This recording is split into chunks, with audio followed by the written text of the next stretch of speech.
Someone was asking me how they keep all the snow cleaned up like that. I guess they don't do this in other areas. Well, they say how things have been shifting. Some areas are getting less snow than they're used to, and some are getting more.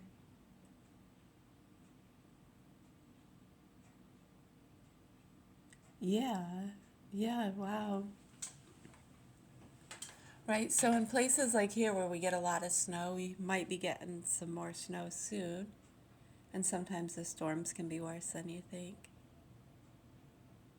Right, so what they do is in the night they come through and they have these bulldozers and little tractors and they go around collecting snow from the big snow banks and then they line it up in the middle of the road and then this big one comes through.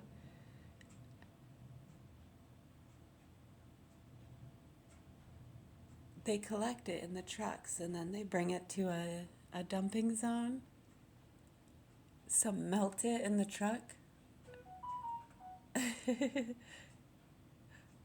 That doesn't make sense. Oh, you're talking about something else? Oh.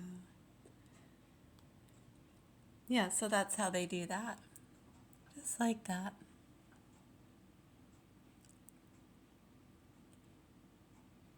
Yeah, like they'll go around to where a lot of the snowbanks have been built up, and then the tractor will grab loads from those banks and then put that in the middle of the road.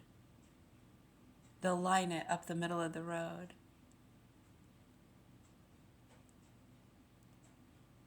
And then after the little tractors and stuff and bulldozers put that in the middle of the road, then the other truck comes through and collects. And that's how they do that. I know someone was like, "You mean to tell me they do that in the middle of the night?" It's like, "Yeah, it's 1:35 in the morning here right now." And they're out there working.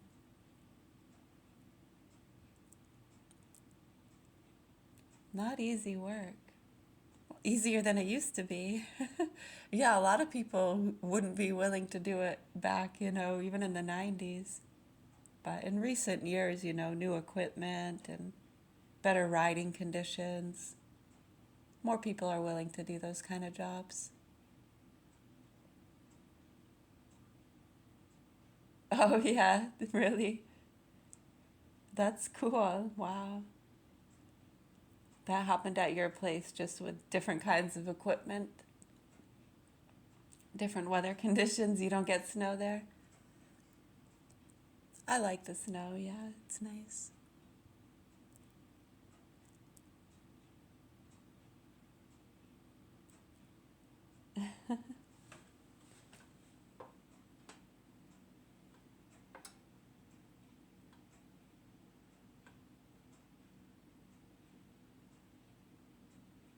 Right. They did, really. Yeah, that happens sometimes when people get new equipment or an ease of work or living. Well, now they don't need so many servants or people, right? I can do it myself. A machine will do it for me. Right, not to disrespect those who came before, just in the now. Right, and the person in the now that feels like that might be a job for them, if they didn't have the new device, they're disrespecting the past and the history. I know, we go through this all the time, from freaking cash registers to shovels. It's like, dude, come on now.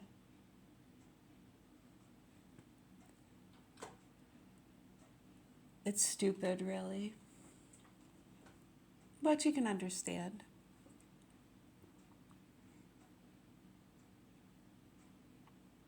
Yeah, so we deal with a lot of that kind of, just like with drugs, you get people retaliatory stuff. Right, it's like out in the streets for a bad drug deal, you see a kid get torn apart by dogs coming from separate directions. In your world, same thing, just different streets, different dogs. Yeah. Right. Yeah, in your world, they can't get away with doing it right in the open like that. Yeah, well, actually, you can look up some cases, just recent years. They use those in class as an example. How sad. Yeah, that one they use quite a bit because the little boy, he was about 7 and he was torn apart in the street. You can look up, it was in the United States, yes. And the dogs came from separate directions and just tore him apart in the street. Yeah, killed him. Uh, yeah, he's getting mauled by those nice, big, protective, loving dogs. And I guess that's why they call it the blues. Time on my hands.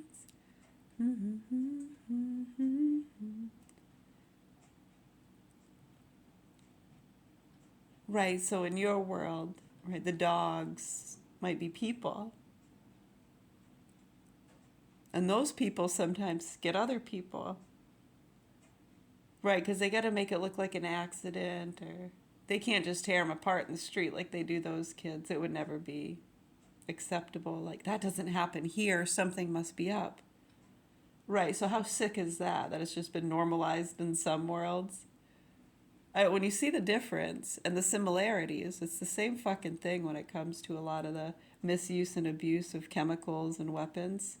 It's just one has a suit and one doesn't. One can give you a hand and one can't. Right.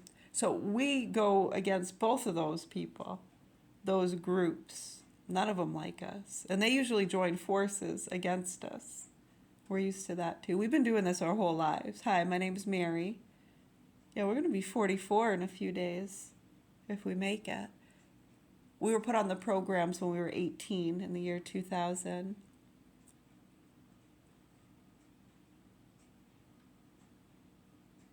And I guess that's why they call it the blues.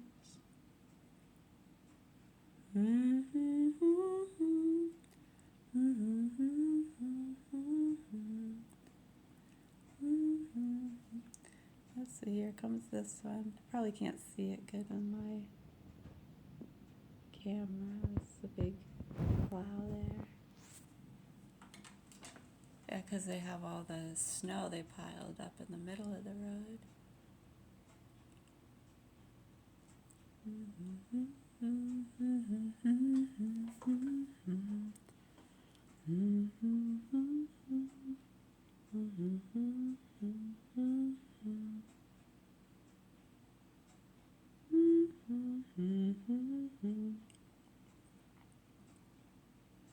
Right, yeah, so that one, and when they look into it and they know it was drug retaliation with that one because they looked into it and they saw who the parents were and it was kind of obvious. You can't prove, really, those things. It's just a opinion, right? Right, you can understand someone coming to that conclusion just rationally. What are you going to do? Notify the public and become a target of those gangs yourself? You're better off to work with them, huh? Befriend them, find out where they're getting their stuff and where it's going. All they do is help them, and then those people move on. The people that they fucked over in that community are left like going, what the fuck to them, and then they're just trying to justify. I know, it's insane. It's really stupid. Well, a lot of people and commenters don't even see any of that. They don't see any of it at all. No, and if you try to even explain it to them, and then they depend on that, on people being stupid, right? Because they've usually been fucked over, and they don't want people to know that they got fucked over and tricked by drug gangs and dealers, or that they're working with them or helping them, and that they're killing innocent people, and then they try to justify it. Yeah, when you actually look at it, you see how disturbing it is, what's happening here in this community. It gives you an idea of what's been happening in other places. That's what we're here for. We know you can't help our children. and we're at peace, and we're going to keep speaking out, hopefully, till the proper authorities educate the public about what's going on. We don't even, as you can see, we're at peace, and we don't even expect those kids to be helped. And the damage is already done. How are you going to help take away that abuse? You know, the abuse and torture these kids go through? Just the whole situation. And their mother having to abruptly leave in 2017 to go to Canada.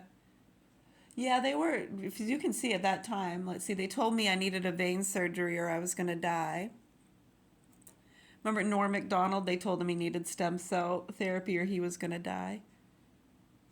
Yeah, see, me, stem cell therapy wouldn't have worked because I'm on disability. And disability usually doesn't cover those kind of treatments. That's for the rich and famous. As you can see, it's all bullshit. And they just peddle and market whatever they can. Right, so I'd probably be dead if I had done that surgery. Yeah, they said I needed a vein surgery or I was going to die. And that doctor's office shut down after I went to Canada. They packed up, closed down, shut down, gone. I think it's a marijuana dispensary now. Right. Norm Macdonald died, didn't he, when you see what they did to him? He didn't have any fucking disease. They lied to him, dude. Just like they do. See, they wouldn't have been able to get someone like him, you know, buying fentanyl and dying in a hot tub like Matthew Perry. So they got to get him with other things that make sense, you know?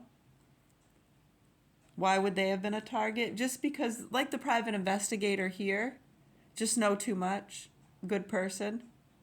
There were other people too, even some of their drug buddies that they knew wouldn't be okay with it, mysteriously got killed. Or killed themselves. Yeah, one drove himself right into a Mack truck. Remember Paul Quirian? Yeah, he was one of my brother's friends for years. I can remember him, some of my earliest memories. Yeah, he taught me how to cross my arms. Yeah, he was a nice guy. I don't think he would have been okay with a lot of that stuff, and he would have said something. And they knew that, and that's probably why he drove himself into a Mack truck and died. Yeah, he was leaving the methadone clinic, so probably all messed up on that too. And that place got shut down for fucking with people's doses. Just FYI. So anyways, I really hope the proper authorities here in Augusta, Maine do what they're supposed to do to help these children. My name is Mary. The abuser's name is Michael Scott Garand, and him and his sick mother Shirley have custody of my children. And the people that are left around here that haven't moved away, involved with the fraud and other stuff over the years, the scams, the bullshit, the marketing. So they're desperately trying to ignore and cover that up. And they've somehow passed the buck on to other states we've been highlighting. Right, to the point where there's just going into the grow factories with the, I like the smell people. And they laugh about that because by the time they're doing that, they're already gone. They've committed other crimes and frauds there and in other places. And those people and immigrants or retards or goons running those chop shops or dealing the drugs or opening a daycare or whatever it is, they just got peddled a good deal. Just like, you know, how the FBI will dangle good deals to the dealers because they got to get the bad guys, right? And then the dealers deal it out on the streets, and then they got to go around scooping up. They got to see where it's going, where it's coming from. They don't realize how stupid it is and that they're just getting people killed. Right. So then you have people that get at odds with those guys when they see them behind the scenes. And you get those people that have been targeting each other. Right, so I could care less about all your stupid fucking bullshit. My name is Mary, and we're at the Governor Hill Mansion in Augusta, Maine. I have 4 children here, and my youngest 2 are in the hands of sick murderers, pedophiles. These are facts. And the public needs to understand how they've gotten away with it. Many already do. They get it. And they're wondering what the fuck and why people aren't helping those kids or educating people as to what the fuck is going on. That's what's fucking scary and disturbing. You're welcome. All right. Thank you. Much love. Peace be with you.